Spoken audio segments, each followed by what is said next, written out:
The number that scares people is not always the number that matters. That is one of the most important lessons in retirement planning.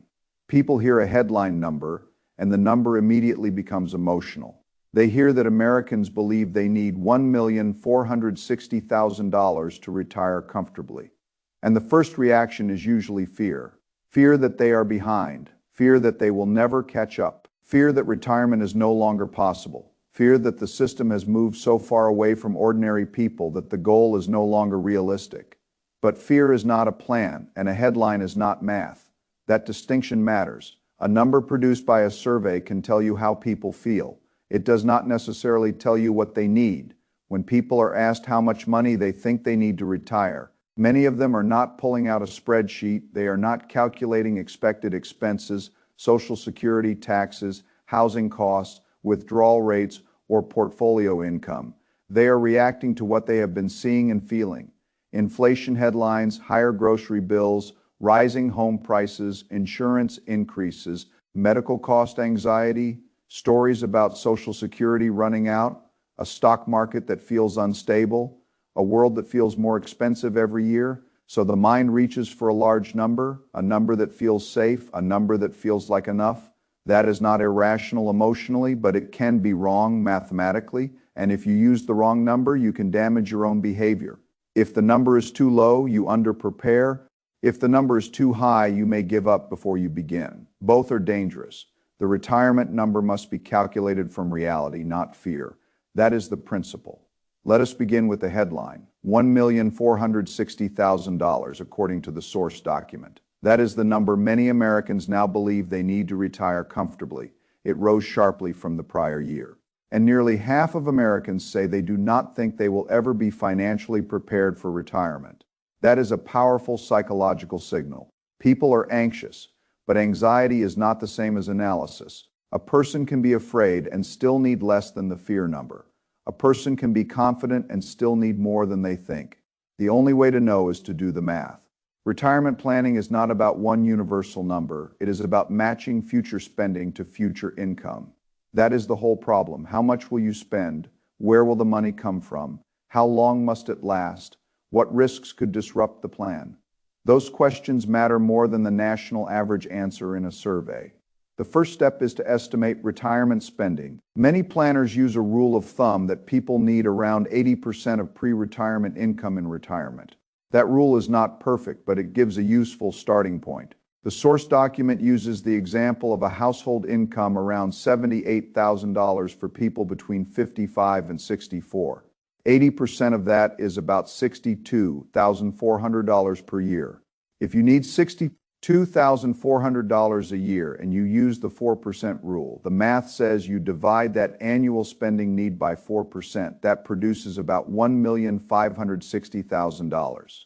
At first glance, that looks like the fear number may be reasonable. It is even higher than $1,460,000. But this is where most headline thinking breaks down, because that calculation assumes the entire retirement income need must come from the portfolio for many Americans. It does not. The biggest missing piece is Social Security. Social Security changes the calculation dramatically. The average Social Security benefit is roughly $22,000 per year, or about $1,860 per month. If a household needs $62,400 per year, and Social Security covers about $22,000 of that, the portfolio does not need to produce $62,000. It needs to produce about $40,000. Now apply the 4% rule to $40,000. That is $1 million, not $1,460,000. That is a very different target. It is still a large number. It still requires discipline. It still requires decades of saving and investing for many people. But it is not the same psychological mountain. This is why the source document's central argument matters. The retirement number that scares people often ignores the income sources most retirees actually have. Social Security is not perfect. It has funding challenges. It may be adjusted. Benefits may be taxed. The program's future may involve political compromise. But assuming it disappears completely can make planning unnecessarily frightening. Even in a stress scenario, payroll taxes would still fund a large portion of scheduled benefits. The source document uses the idea that even if benefits were reduced by around 20%, the average person might still receive roughly $17,800 a year. If that happens, the required portfolio rises from around $1 million to roughly $1,115,000, still below $1,460,000. Again, the point is not that everyone needs exactly that amount. The point is that the answer changes when you replace fear with variables: income need, Social Security portfolio withdrawal rate, housing costs, time horizon. Those are the levers. The next lever is housing. Housing can change everything. A household with a mortgage in retirement has a very different income need from a household with a paid-off home. If the average mortgage payment is around $2,300 per month, that is $27,600 per year. If that payment disappears before retirement, the portfolio need can fall dramatically. This is why paying off a home can be so powerful in retirement planning. It may not always be the highest mathematical return if your mortgage rate is very low and market returns are high. But from a retirement income perspective, eliminating the largest fixed expense can transform the system. The source document gives the example of annual expenses falling to $45,000 when the home is paid off. If Social Security covers $22,000, the portfolio only needs to produce $23,000 per year, using the 4% rule that requires about $575,000. That is not $1,460,000. It is not even $1 million. This is why averages are dangerous. Two households can both be told they need $1,460,000, but one has a paid-off home and low expenses while the other rents in a high-cost city with no housing stability. They do not have the same retirement number. They do not have the same risk. They do not need the same portfolio. Retirement math is personal because expenses are personal. That is the first principle. The second principle is that retirement is about cash flow, not net worth alone. People focus on the size of the portfolio because it is visible. $1 million sounds powerful, $500,000 sounds weaker, $1,460,000 sounds safe, but the portfolio is only one part of the cash flow machine. A retiree may have Social Security, a spouse's benefit, a pension, rental income, part-time income, a paid-off home, lower taxes, lower commuting costs, or they may have none of those. The question is not simply how large the account is. The question is how much reliable spending power the full system can produce. A person with $700,000, a paid-off home, low expenses, and Social Security may be more secure than a person with $1,200,000, high rent, consumer debt, and no spending control. The balance is not the plan. The system is the plan. When people say they need a certain amount to retire, I want to know the assumptions. What spending level, what Social Security benefit, what withdrawal rate, what inflation assumption, what housing situation, what tax rate, what healthcare costs, what longevity assumption, what market return. Without those assumptions, the number is not a plan. It is a guess. And guesses can create bad behavior. The third principle is that fear-based numbers can discourage action. If a 35-year-old person hears that retirement requires $1,460,000 and currently has only a small balance, the person may think, I will never get there. That thought is dangerous because if the goal feels impossible, the person may stop trying. They may spend instead of saving. They may delay investing. They may assume that the future is already lost. But the future is rarely lost as early as people think. The source document shows how powerful consistent investing can be. If a 30-year-old invests $500 per month into a broad market index fund and earns around the long-term historical average of the S&P 500, the ending balance by age 65 can be over $1 million. Not from an enormous monthly amount, from consistency and time. If that person invests $750 per month, the ending balance can exceed even the frightening $1,460,000 number. This is the power of compounding. Time does the heavy lifting when the behavior starts early enough and continues long enough, but people must begin. If the headline number frightens them into inaction, the headline becomes harmful. A realistic target can create motivation. An unrealistic fear number can create paralysis. The fourth principle is that starting later changes the math, but it does not eliminate the possibility of success. The source document gives a 40-year-old example, a person earning $85,000 a year with $50,000 saved.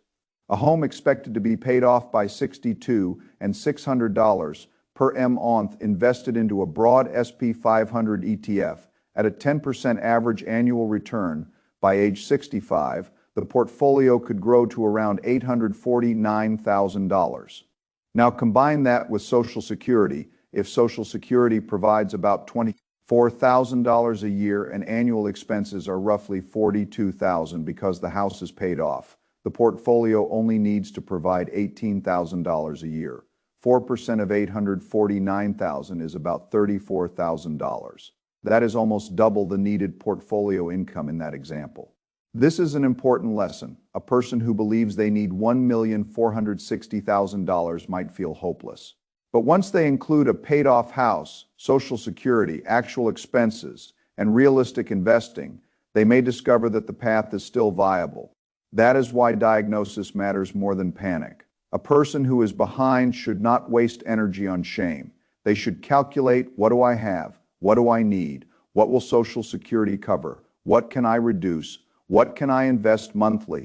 How many years do I have? What return assumption is reasonable? What risks should I protect against? That is how you create a plan. Now, there is a danger on the other side. Some people may hear this and become too relaxed. They may say, I do not need $1,460,000, so I do not need to save much. That is wrong. The message is not that retirement is easy. The message is that retirement should be calculated properly. $1,460,000 may be too high for many households, but for some households, it may be too low.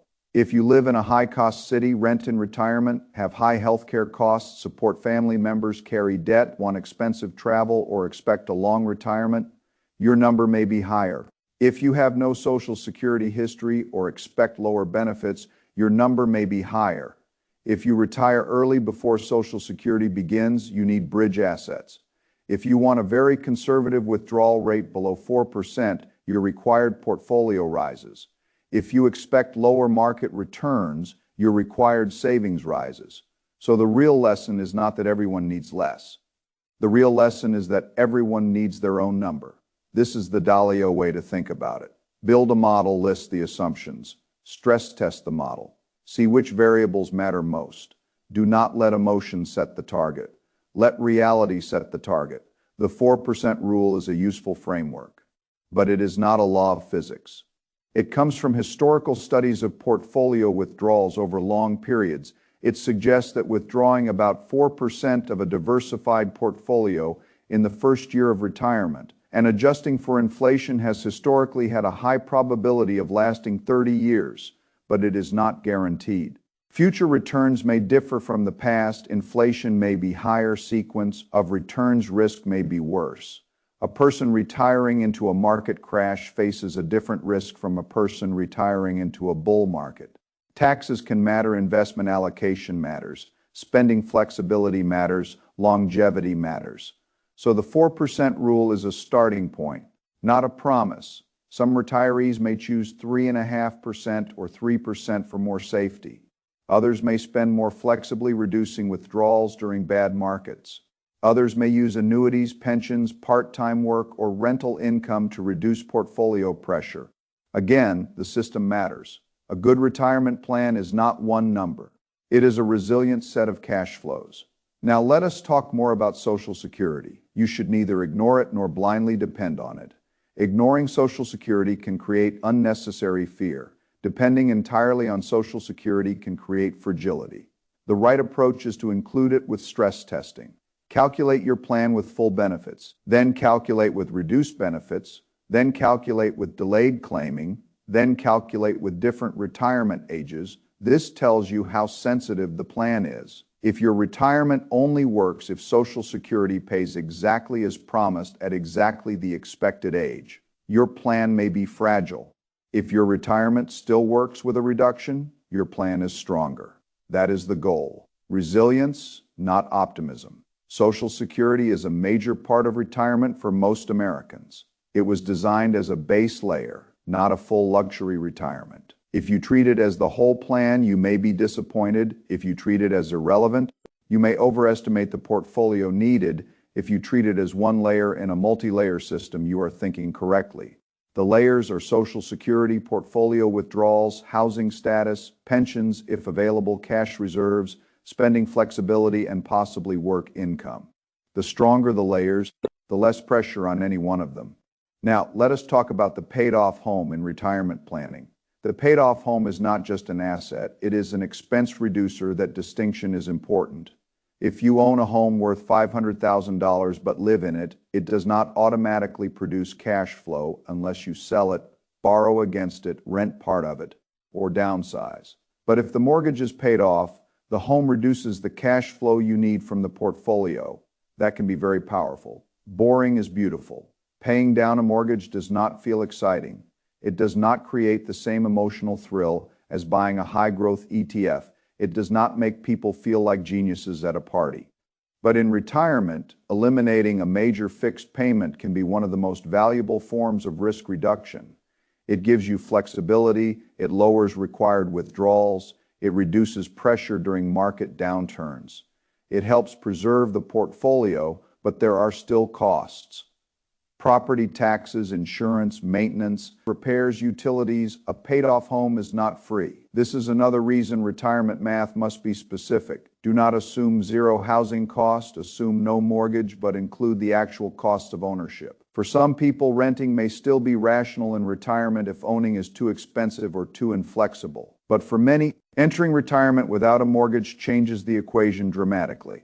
Now, let us return to the psychological issue, availability bias. When people see scary headlines every day, they overweight the danger that is most available in their mind. Inflation headlines make people think retirement costs will explode endlessly. Market crash headlines make people think investing is too risky. Social Security headlines make people think no benefits will exist. Healthcare headlines make people think every retirement plan will be destroyed.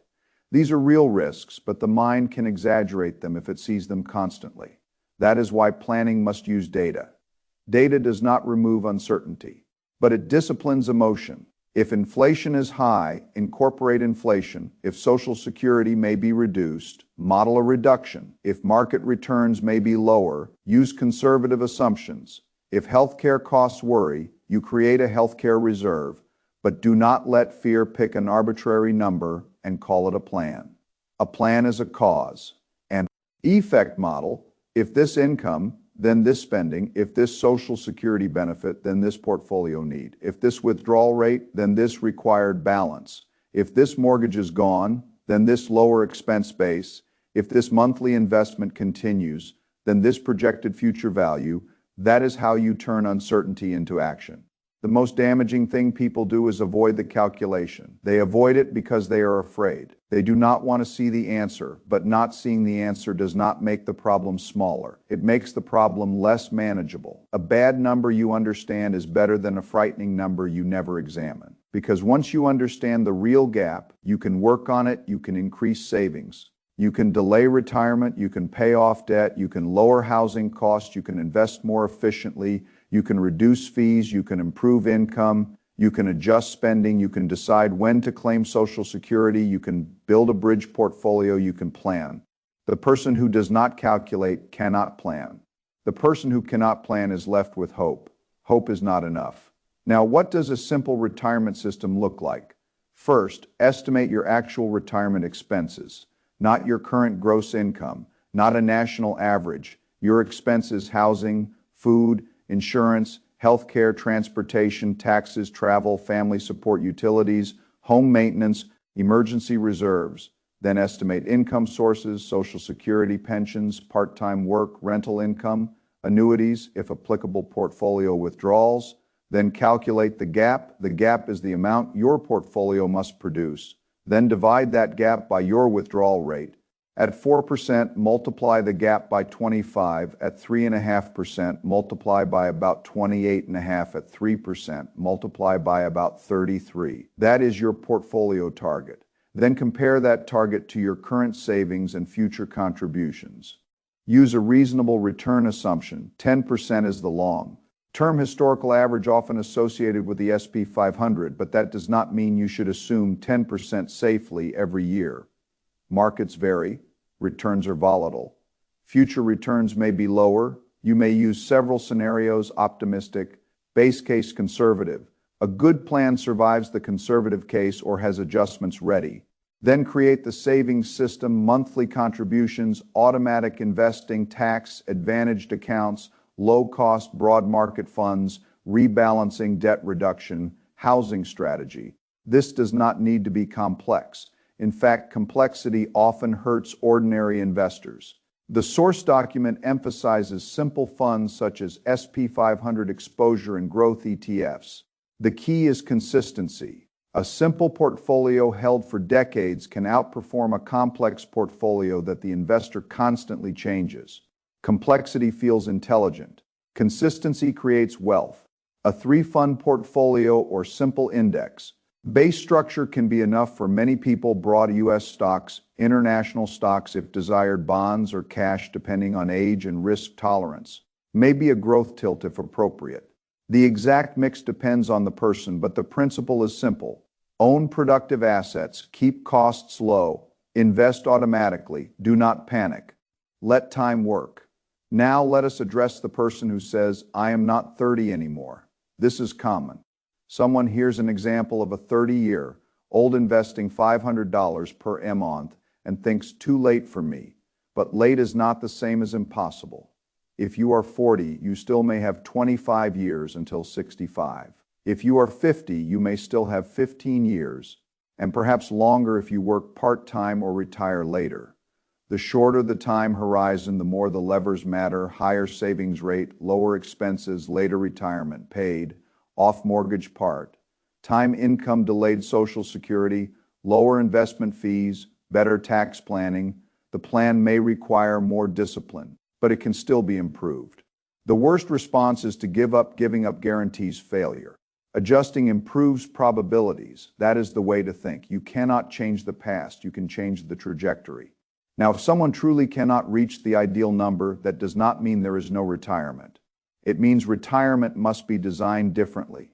Maybe smaller home, maybe lower cost state, maybe delayed retirement, maybe part-time consulting, maybe shared housing, maybe claiming Social Security later for a higher benefit, maybe reducing fixed expenses, maybe downsizing after children leave, maybe using home equity carefully, maybe working longer in a less stressful role.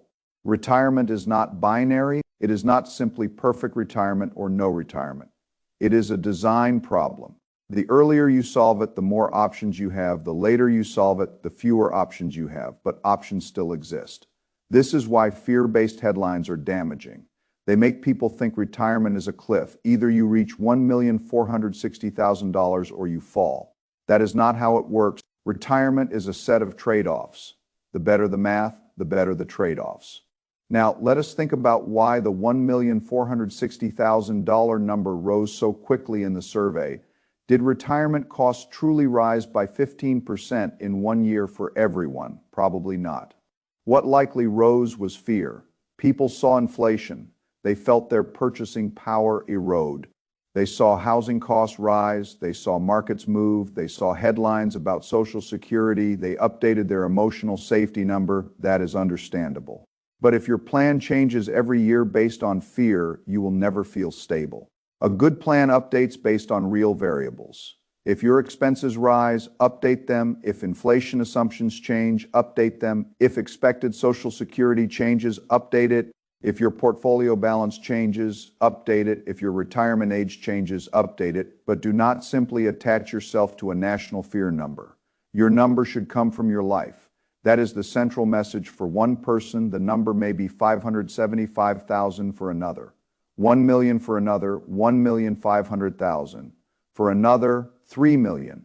The correct number is the one that funds the desired life with enough margin of safety.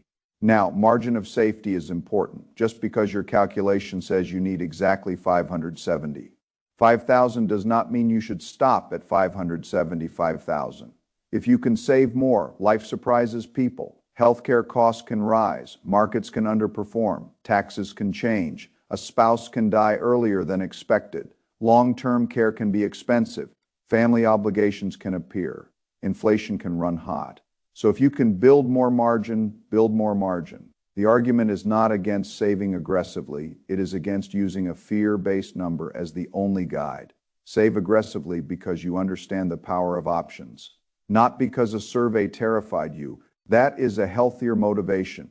Financial independence is not only about meeting minimum needs, it is about creating choices. The more you save and invest intelligently, the more choices you have.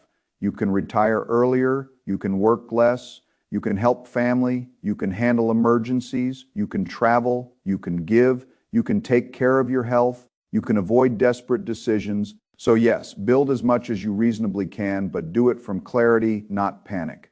Now let us talk about investment returns. The source document uses 10% as the historical average return of the S&P 500. That is useful, but investors must understand what average means. Average does not mean every year returns 10%. Some years are up 30%, some years are down 20%, some years are flat. Some decades are strong, some periods are weak. If your retirement plan requires exactly 10% every year, it is fragile. A better plan uses a range of possible outcomes, maybe 10% nominal long-term, maybe 7%, maybe 5% real after inflation, maybe lower for a conservative scenario. The purpose of modeling is not to predict perfectly. It is to see how the plan behaves under different conditions. If the plan only works under the best scenario, it is not a plan, it is a hope. If the plan works under conservative assumptions or has adjustments built in, it is stronger. This is why flexibility matters in retirement spending. A retiree who can reduce discretionary spending during bad markets has a safer plan than one who must withdraw the same amount no matter what. Fixed expenses are the enemy of flexibility. A paid-off home helps because it lowers fixed expenses. No credit card debt helps. No car payment helps. Lower insurance costs help. A simple life with high satisfaction and low fixed obligations is very powerful in retirement. That is another reason the headline number can mislead. Two people with the same portfolio can have different levels of freedom depending on fixed costs. The person with fewer fixed costs needs less portfolio income. That person is more resilient. Now let us connect this to behavior. The person who thinks retirement is impossible may not invest at all. That is the tragedy. A person may say, I cannot reach $1,460,000, so why bother? But investing $500 per month for decades can create a meaningful retirement base. Even investing less is better than nothing. Starting small builds identity. Identity builds consistency. Consistency builds capital. Capital builds options. That is the sequence. If you cannot invest $500, invest $100. If you cannot invest $100, invest $50. Then increase it when income rises. Use raises, use tax refunds, use bonuses, cut waste, avoid lifestyle inflation. The key is to begin the compounding process. Compounding needs time more than drama. Most people underestimate what boring consistency can do. They look for a giant breakthrough, but retirement is often built through automatic monthly decisions repeated for 30 years. That does not feel exciting. It works. Boring is beautiful. Now, for those who want a simple portfolio, the source document mentions broad S&P 500 exposure and growth ETFs such as QQM and SEG, along with a simple core approach. The specific funds matter less than the principal, low-cost diversified funds, long-term ownership, consistent contributions. Avoiding emotional trading, that is the engine. A simple portfolio can work because it reduces decision fatigue. The more complicated the portfolio, the more chances the investor has to interfere with it. Complexity creates action, action creates mistakes. For most people, the best portfolio is one they can understand, fund, and hold. This is also why fees matter. High fees reduce returns. Small fee differences compound over decades if you use funds. Know their expense ratios. If you use an advisor, understand the fee. If you buy products, know the commissions and surrender charges. Retirement success is not only about how much the market returns, it is about how much of that return you keep. Now, let us think about the real goal. The goal is not to hit a magic number and declare victory. The goal is to fund a life that life has practical needs and emotional needs. Food, shelter, healthcare, transportation, relationships, purpose, dignity, flexibility. The portfolio serves that life. The number is a tool. When people reverse this, they become servants of the number. They chase 1,460,000 because the survey said so without asking whether their own life requires it. A number without context can become a prison. A number with context becomes a tool. That is the difference. I would rather see a person calculate a realistic number, build toward it consistently, and understand the risks than chase a frightening national average with no connection to their actual expenses. Now let us build the framework in a clean sequence. Start with current spending. Do not guess. Track it. Then estimate retirement spending. Remove expenses that may disappear, such as certain work costs, commuting, payroll taxes, retirement contributions, and possibly the mortgage. Add expenses that may increase, such as healthcare, travel insurance, and home maintenance. Then estimate Social Security. Use your actual earnings record if possible. Do not guess from national averages if you can get your own estimate. Then decide your retirement age. This affects years of saving, years of withdrawals, and Social Security benefits. Then calculate the portfolio gap, annual spending need minus reliable income. Then choose a withdrawal rate. Use 4% as a starting framework and consider lower rates for more conservatism. Then calculate the portfolio target. Then calculate required monthly savings. Then automate, then review annually. That is retirement planning. Not a headline, not fear, not one universal number, a system. The system can be adjusted. If the target is too high, you can change variables, work longer, save more, spend less, pay off the house, downsize, increase income, delay Social Security, use part-time income, reduce fees, adjust asset allocation. Every lever changes the model that is empowering. A headline number gives you no levers. A model gives you levers. This is why financial education matters. When people do not understand the model, they are controlled by emotion. When they understand the model, they can make trade-offs. That is the difference between fear and agency.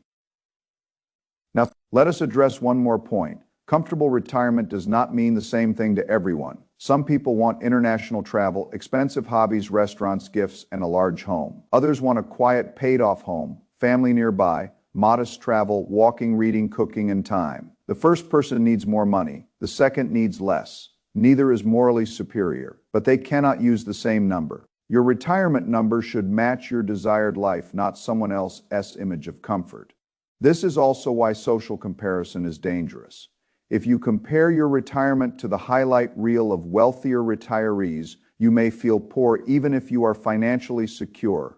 If you define comfort clearly, you can plan for it.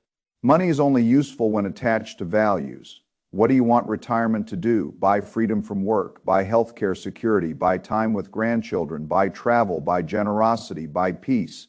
Different answers require different numbers. The number should serve the answer. Now, here is the deeper psychological truth. Many people are not actually afraid of needing $1,460,000. They are afraid that they do not understand what they need. Uncertainty is what creates anxiety. Once you calculate your number, even if the number is challenging, the fear becomes more manageable. A vague monster is always scarier than a measured problem. Retirement becomes less frightening when it becomes a math problem. Not because math removes all risk, because math gives you a starting point. You can act, and action reduces fear. That is why the correct response to the headline is not panic. The correct response is to build your own retirement equation. If your number is smaller than 1,460,000, do not become complacent. Keep building margin. If your number is larger, do not despair. Start adjusting the levers. If your number is close, keep the system running. If you are young, use time. If you are older, use discipline and flexibility. If you own a home, understand how paying it off changes cash flow. If you rent, plan for housing inflation or consider ways to stabilize housing costs. If you rely on Social Security, stress test it. If you invest, keep costs low and stay consistent. If you are afraid, calculate. That is the main principle. Fear says, I will never make it. Math says, here is the gap. A gap can be worked on. A feeling cannot. Now, Let us return to the $1,460,000 number one final time. It may be right for some people. It may be too low for some. It may be too high for many, but it should not control you until you know your expenses: Social Security, housing, withdrawal rate, and time horizon. The number is not meaningless. It tells us people are worried, but worry should be the beginning of planning, not the end of planning. The real number is personal. The real path is buildable. And the real danger is giving up because a survey number sounded impossible. You do not need to retire based on a national fear average. You need to retire based on a disciplined model of your own life. That model may show you need less than you feared. It may show you need to save more. Either way, it gives you truth, and truth, even when uncomfortable, is better than fear. So do the math. Use your expenses, include Social Security carefully, account for the mortgage, use a reasonable withdrawal rate, build margin of safety, invest consistently. Keep the portfolio simple, let compounding work. And remember that the purpose of retirement planning is not to chase a scary headline number. The purpose is to create enough durable cash flow to live with dignity, comfort, and freedom. That is the number that matters.